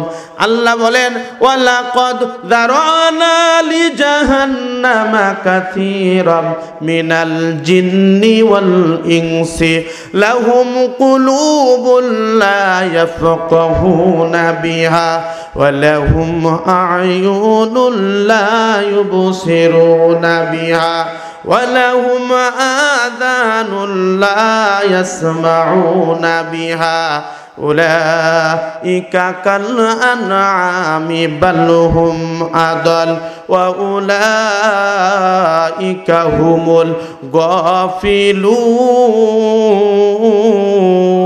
গাফিলুন। ওরা মানুষ হয়ে জন্ম নিয়ে জানোয়ারের ভাব দেখায়, ওরা মানুষ হয়ে জন্ম নিয়ে জানোয়ারের ভাব দেখায়, ঈমান নিয়ে বেঁচে থাকা দায়, হায় রে ঈমান নিয়ে বেঁচে থাকা দায়। বলুন ঠিক না বেটি? এখন জোড়ায় জোড়ায় রাস্তার পাশে পার্কের ওই ব্রেঞ্চে বসে বয়ফ্রেন্ডের সাথে ওরা সময় কাটায়। কথা বলুন ঠিক না বেটি? দেখুন জোড়ায় জোড়ায় রাস্তার পাশে পার্কের ওই ব্রেঞ্চে বসে নানা রঙের ভঙ্গিমাতে, নানা রঙের ভঙ্গিমাতে পশুকেও হার মানায়। ওরা মানুষ হয়ে জন্ম নিয়ে জানোয়ারের ভাব দেখায়, ঈমান নিয়ে বেঁচে থাকা দায়, হায় রে ঈমান নিয়ে বেঁচে থাকা দায়। বলুন ঠিক না বেটি? বন্ধুগণ আমার খেয়াল করুন, খেয়াল করুন, আজকে আমাদের দেশে নবীজির সুন্নতকে আমরা কবর দিয়েছি, আমরা হয়ে গেছি অধিকাংশ জাহান্নামী। অন্যায় আমাদের চোখের সামনেই ধরা পড়ে, কিন্তু আমরা কখনো বলি না। আর আমরা রবিউল আউয়াল মাস আসলে কেজি ধরা, আমরা কি করলাম? মিষ্টি কিনলাম। মুহররম মাস আসলে হুসাইনের নামে নিজের গায়ে নিজে চাবুক মারতেছি আর বলতেছি হুসাইন, হাই হুসাইন, হাই হুসাইন, হাই হুসাইন, হাই রে হুসাইনের কত দরদি। কিন্তু আমার নবীকে যখন গালি দেওয়া হয়, আমার নবীর দাড়ি টুপি জুব্বা পাগুড়ির মধ্যে আগুন দেওয়া হয়, আমার নবীর সুন্নত নিয়ে কটূক্তি করা হয়, তখন কিন্তু মুসলমান হাই হুসাইন করে চিৎকার করো না। তোমার ওই মিলাদ, তোমার ওই নামাজ, তোমার ওই কোরবানি, তোমার ওই হজ, তোমার ওই যাকাত দিয়ে জান্নাত যাওয়া সম্ভব নয়। কথা বলুন ঠিক না বেটি? আলোচনা চলবে না শেষ করে দেব? কথা বলেন চলবে? কারা কারা চলবে একটু হাত তোলেন তো দেখে। লিল্লাহে তাকবীর। আজকের মাহফিল, আজকের মাহফিল চলছেই চলবে। লিল্লাহে তাকবীর। চলবে ইনশাআল্লাহ। যেহেতু 3 দিন ব্যাপী মাহফিল, আমাকে কর্তৃপক্ষ একটা টার্গেট দিয়েছে। আসলে আমি 2 ঘন্টার বেশি কথা বলি না, তারপরও 2 ঘন্টা পার হয়ে গেছে। প্লিজ কেউ ওঠাউঠি করবেন না। নতুন এলাকা হিসেবে বলছিলাম এক কবরে 2টা লাশ, খেয়াল আছে? মা বোনদের উদ্দেশ্যে 4টা ওয়াজ রাখছিলাম, খেয়াল আছে? 4টা ওয়াজ মা বোনদের উদ্দেশ্যে হবে। আর একটা কথা খেয়াল করুন, নবীজির প্রকৃত সুন্নত, আল্লাহর নবীর জন্ম থেকে মৃত্যু পর্যন্ত যা করে গেছেন, মা আতাকুমুর রাসূলু ফাখুযুহু ওয়া মা নাহাকুম আনহু ফান্তাহু। সুন্নাত নয় শুধু দাওয়াতের মেহমান, সুন্নাত নয় শুধু খাওয়া শেষে মধুপান, আরো কিছু সুন্নাত আছে তুমি জানো কি? জানলেও জীবনে কখনো তা মানো কি? কথা বলেন ঠিক না বেঠিক? বন্ধুগণ আমার খেয়াল করুন, আজকে এক শ্রেণীর মানুষ আল্লাহর নবীর সুন্নত মানার পরেও কাফের হবে।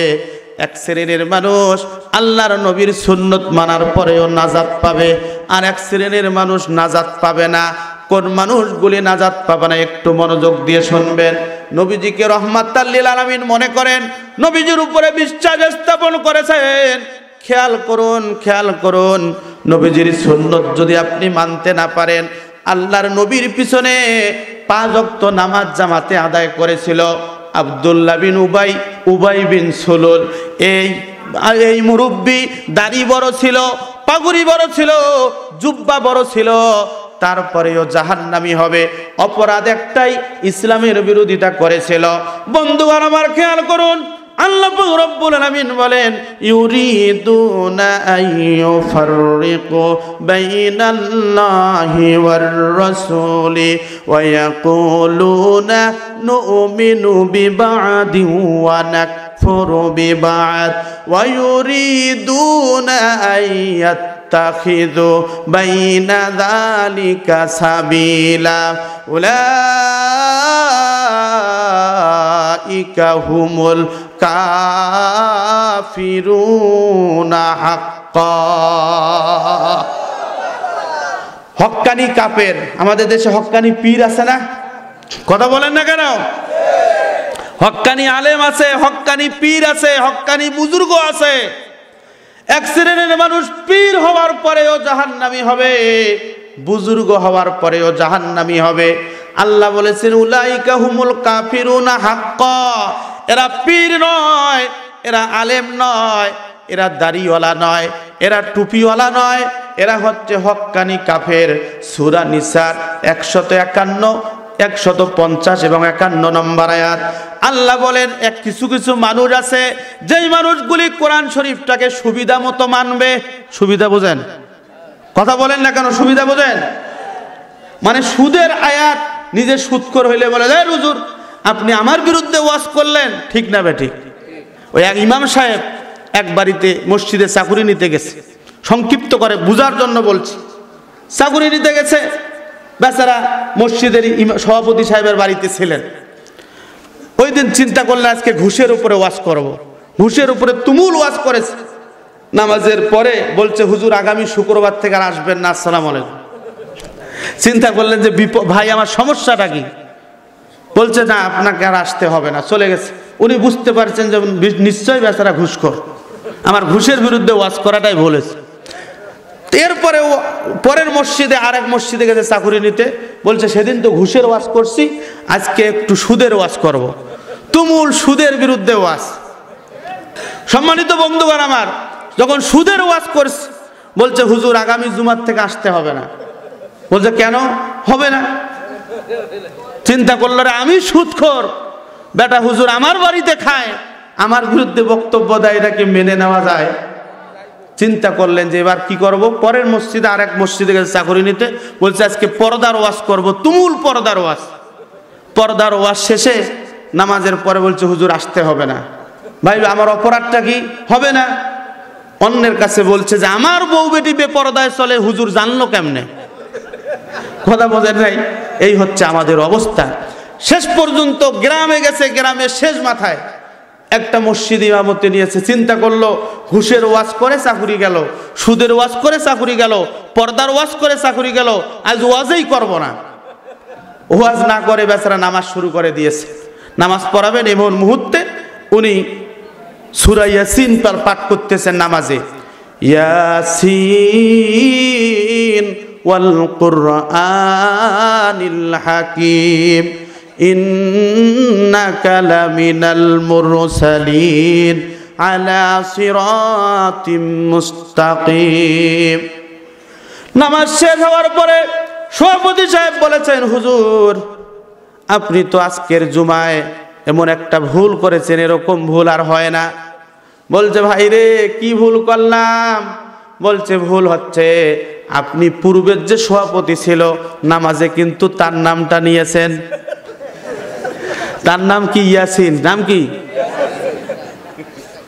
বলতে যে পূর্বের সভাপতির নাম নিলেন, কাজটা কিন্তু সুবিধা হলো না। ইয়াসিন এরপরে 2 নম্বর আয়াতে তার বাবার নামটাও নিলেন। তার বাবার নাম হাকিম। তার বাবার নাম কি? কথা বলুন, তার বাবার নাম কি? সবাই মিলে বলুন, তার বাবার নাম কি? এরপরে বলছে হুজুর তারপরেও মেনে নিতাম, শেষ পর্যন্ত তার দাদার নাম মোরসালিন, আপনি মোরসালিন পর্যন্ত বলে ফেলছেন। সম্মানিত বন্ধুগণ আমার, হুজুরকে বলছে হুজুর গো আগামী জুমায় যদি আমার নামে কেরাত না হয় তাহলে কিন্তু ইমামতি থাকবে না। হুজুর এবার চিন্তা করলেন হায় রে কি এবার নামাজ পড়াবো। সূরা ফাতিহা শেষ করে হুজুর এবার কেরাত শুরু করে দিয়েছে। ইয়া জব্বার আনতা কলবুন ওয়াজাদ্দুকা খিনজির। সভাপতি সাহেব পিছন দিক থেকে বলেছে আল্লাহুম্মা আমিন। এই হচ্ছে আমাদের অবস্থা, বলেন ঠিক না বেঠিক? নবীজির সুন্নত না বুঝার কারণে যেইটা সুন্নত নয় ওইটাকে আমরা সুন্নত হিসাবে মানি নেই। নবীজি যেই জন্য জীবন দিতে বলেছেন, রক্ত দিতে বলেছেন, মুসলমানরা আজকে সেটা ভুলে গেছে, সুবিধাবাদ জিন্দাবাদ হয়ে গেছে। আল্লাহ পাক রব্বুল আলামিন বলেন ইউরিদুনা আইয়ুফাররিকু বাইনাল্লাহি ওয়া রাসূলিহি ওয়া ইয়াকুলুনা নুমিনু বিবা'দিন ওয়া নাকফুরু বিবা'দ ওয়া ইউরিদুনা আইয়াত্তাখিযু বাইনা যালিকা সাবিলা।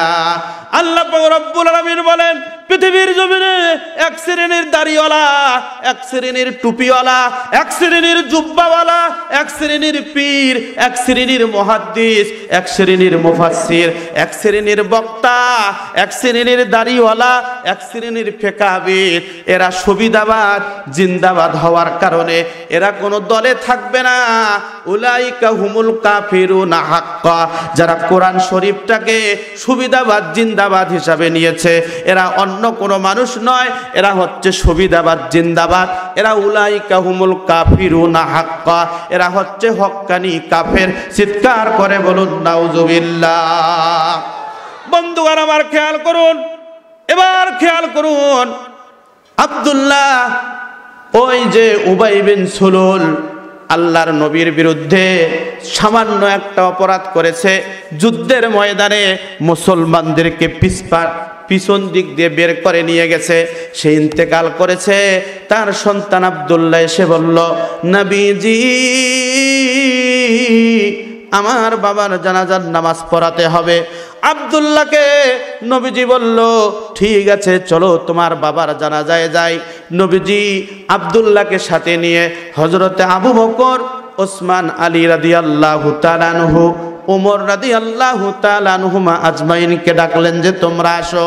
বন্ধুগণ আমার, হযরতে উমর নবীজির চাদর টেনে ধরলেন, জুব্বা টেনে ধরলেন। নবীজি, আপনার কি স্মরণ নাই ওই বদরের যুদ্ধে মুসলমানদের ক্ষতি করলো, উহুদের যুদ্ধে মুসলমানদের ক্ষতি করলো, মুসলমানদের বিরুদ্ধে কত ষড়যন্ত্র করলো, সে রাস্তা থেকে মুসলমানদেরকে ফেরত নিয়ে আসলো, তার জানাজায় আপনি কেমন করে শরীক হন? রহমাতাল লিল আলামিন বলল, উমর তুমি রাস্তা ছেড়ে দাও, ও উমর রে তুমি রাস্তা ছেড়ে দাও। হযরতে উমরকে বলছে, আমি নবী, তুমি তো নবী না, যতক্ষণ পর্যন্ত আসমান থেকে কোরআনের আয়াত নাজিল হবে না তার পূর্ব মুহূর্ত পর্যন্ত আমাকে যেতে দাও। চিৎকার করে বলুন সুবহানাল্লাহ। বন্ধুগণ আবার খেয়াল করুন, নবীজি উবাই বিন সুলুলের জানাজায় যাচ্ছেন, সাহাবা আজমাইনদেরকে সাথে নিয়েছেন, তার ওযু গোসলের ব্যবস্থা হয়ে গেছে, এবার তার জানাজার নামাজ, তার কাফনের কাপড় পরানো হয়েছে। আব্দুল্লাহ ডাক দিয়ে বলে, নবী গো, আমার আব্বাজানকে একটা ওসিয়ত করে গেছে, আমার আব্বাজানের ওসিয়তটা পূরণ করতে হবে। বলছে, আব্দুল্লাহ তোমার বাবার ওসিয়তটা কি? বলছে, আমার বাবা বলেছে আপনার একটা পুরাতন জুব্বা দিয়ে আমার বাবার কাফনের কাপড়ের ব্যবস্থা করতে হবে। নবীজি বললেন, ঠিক আছে যাও, আমার হুজুরা থেকে একটা পুরাতন জুব্বা নিয়ে এসো। নবীজির পুরাতন জুব্বা দিয়ে তার কাফনের কাপড় করা হলো। ও বন্ধু রে, আব্দুল্লাহ বলেছে, নবীজি আমার বাবার জানাজার সালাতটা একটু আপনি আদায় করবেন, আপনার ইমামতিতে এই সালাত আদায় হবে, আপনার ইমামতিতে এই দোয়া হবে। নবীজি বললেন, ঠিক আছে আমি এটা করব। নবীজি সাহাবা আজমাইনদেরকে বসালেন। বন্ধুরে, দাড়িওয়ালা, টুপিওয়ালা, জুব্বাওয়ালা নবীর সাহাবী হওয়ার পরেও, নবীকে দেখার সুযোগ পাওয়ার পরেও উবাই বিন সুলুল যদি জাহান্নামী হয়, তুমি খেয়াল করো ও মুসলমান, তুমি খেয়াল করো, দিনে রাতে অসংখ্যবার আমার নবীর কত কথার বিরুদ্ধে তুমি গেছো, আমার নবীর কত কথার বিরুদ্ধে তুমি গেছো। তুমি খেয়াল করো রে যুবক, তুমি খেয়াল করো, তোমাকেও কখন জানি যেতে হবে। তাই আমি বলি বন্ধুগণ আমার, খেয়াল করুন, আল্লাহর নবী জনাবে মুহাম্মদুর রাসূলুল্লাহ সাল্লাল্লাহু আলাইহি ওয়াসাল্লাম যখন জানাজার নামাজ শেষ করলেন, জানাজার নামাজ শেষ হওয়ার পরে আল্লাহ পাক রব্বুল আলামিন কোরআন শরীফের আয়াত নাজিল করে বললেন, ইস্তাগফির লাহুম আও লা তাস্তাগফির লাহুম ৭০ মাররা। আল্লাহ পাক রব্বুল আলামিন বলেন, ও পৃথিবীর মানুষ শোনো, এই আব্দুল্লাহ বিন উবাই বিন সুলুল তার জানাজার নামাজ একবার দুইবার নয়, তার জানাজার নামাজ যদি ৭০ বারও করা হয়, আল্লাহ পাক রব্বুল আলামিন তার কবরের আযাব মাফ করবে না। চিৎকার করে বলুন নাউজুবিল্লাহ।